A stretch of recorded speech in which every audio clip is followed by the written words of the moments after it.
Hi hello, मी अक्षय. माझ्या mini व्लॉगमध्ये तुम्हा सर्वांचं स्वागत करते.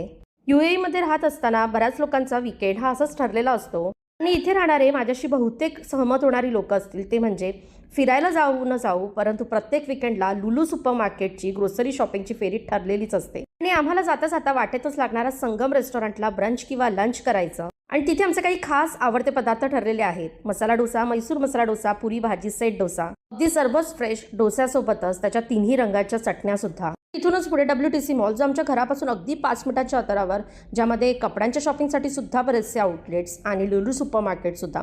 त्यामुळे त्या फेरीमध्ये बऱ्याचशा गोष्टी करता येतात आणि मग आठवड्याला लागणाऱ्या सर्व ग्रोसरी इथूनच शॉपिंग करायची. गेल्या वर्षी हापूस आंबा बऱ्याच वेळेपर्यंत चांगला येत होता आणि आम्ही खूप खाऊन घेतला, पण यावेळी मात्र तसं झालं नाही आणि वॉरचे पडसाद अजूनही तसेच आहेत.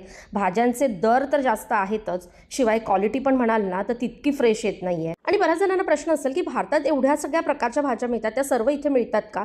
तर बऱ्यापैकी प्रकार मिळतात, पण थोडीफार ॲडजस्टमेंट करावी लागते. आपल्याकडे मिळणारी अगदी कोवळी कोवळी गवार इथे जाडी मिळते. तेंडली आपल्याकडे जशी कोवळी मिळते तर इथे मोठी आणि आतून लालसर असते. भाज्यांचे दर विचाराल तर 15 दिराम 18 दिराम केजी, म्हणजे साधारणतः 400 ते 500 रुपये किलो. आणि जे पण व्हेजिटेबल वेंडर असतात त्यांच्याकडे गवार किंवा तेंडली अगदी आपल्या भारताप्रमाणे मिळतात, पण त्यापेक्षा जास्त दराने. आणि फळांचं विचाराल तर खूप कंट्रीजचे वेगवेगळे फळं मिळतात, कारण इथे वेगवेगळ्या देशातली लोक राहतात. परंतु किती असलं तरी आपल्या भारतीय वस्तू सहज आपल्याला उपलब्ध होतात, यातच मोठं समाधान.